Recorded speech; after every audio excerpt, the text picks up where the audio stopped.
الله أكبر الله أكبر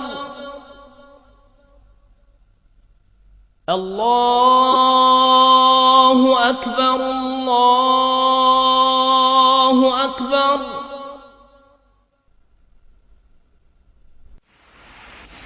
I wish to say finally, as I've said many times before, that this is not a war with Islam. It angers me, as it angers the vast majority of Muslims, to hear bin Laden and his associates described as Islamic terrorists. They are terrorists, pure and simple.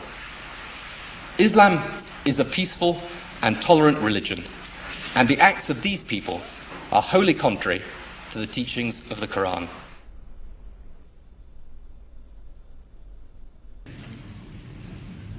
I also want to speak tonight directly to Muslims throughout the world. We respect your faith. It's practiced freely by many millions of Americans, and by millions more in countries that America counts as friends.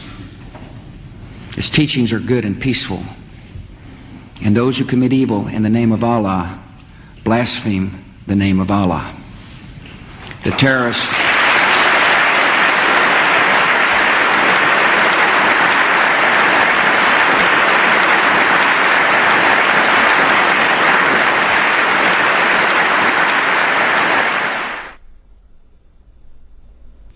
I want you to understand, I want the world to understand that our actions today were not aimed against Islam.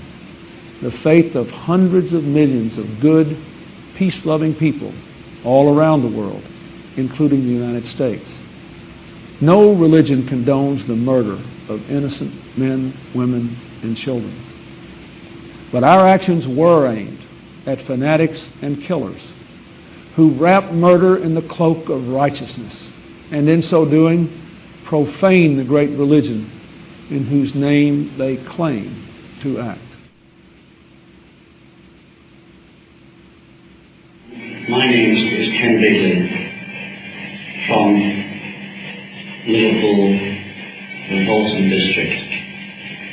I'm here in Iraq, and I think this is possibly my last chance to speak to somebody who will listen from you. I need you to be compassionate, as you've always said you were, and help me. I don't want to die.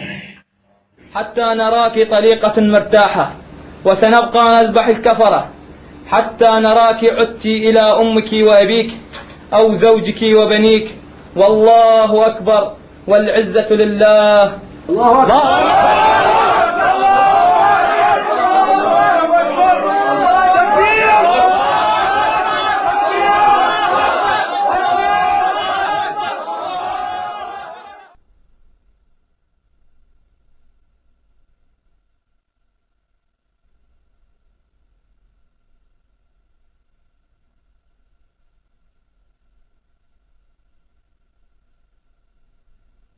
The tendency of Western political leaders to deny the connection between Orthodox Islamic mainstream and terrorist violence is replicated in the universities and the media.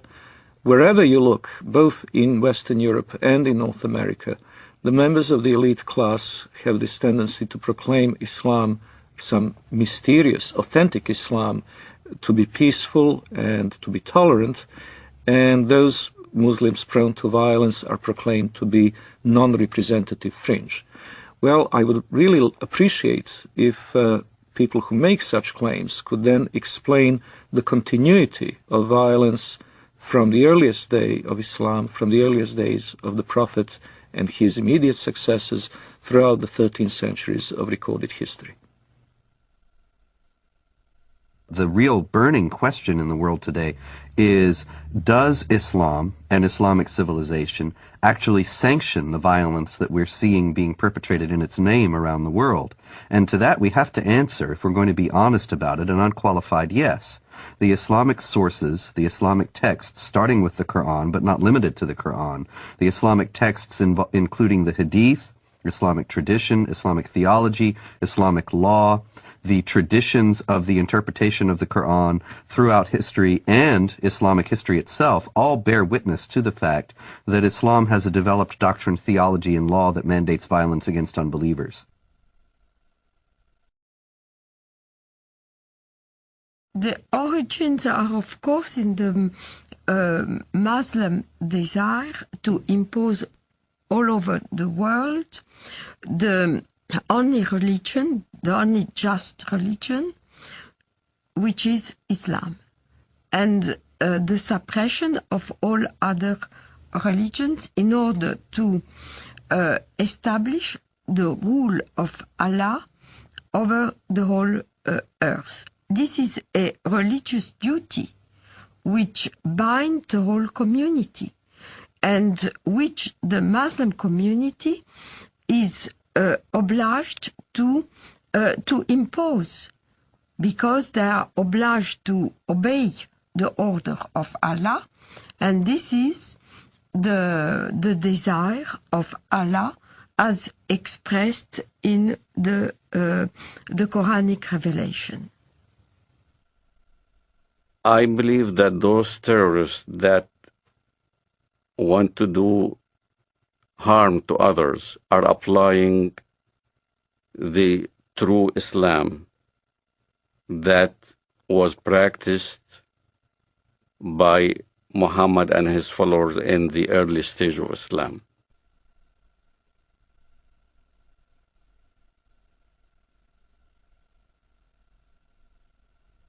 In Islamic theology, the Prophet Muhammad is considered al-insan al-kamil, which is the perfect man. He is the model par excellence to be imitated. He is the person that the more a Muslim is like him, the better off he is. So the Prophet Muhammad is revered today in the Islamic world as the primary model of human behavior. Well, when Muhammad, the Prophet of Islam, wiped out all the Jews from Saudi Arabia, there was 3 tribes, Banu Nadir, Banu Qurayda, Banu Qaynuqa.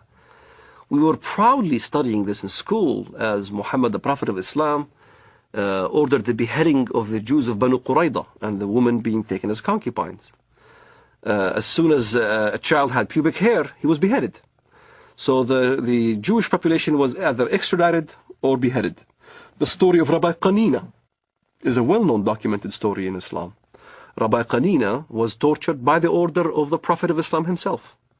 His eyes were put out. He was burned in order to confess where the Jewish tribes were hiding their goods, their gold and their silver and all those kind of things. And this is right from the Hadith. This inspired us as Palestinians, inspired us on fighting jihad against the Jews in Palestine. Authoritative Islamic History, The Life of Muhammad, Sirat Rasulullah, by Muhammad bin Ishaq, edited by Abdul Malik bin Hisham, translated by Professor Alfred Guillaume. Then the Qurayza tribe surrendered, and the apostle confined them in Medina.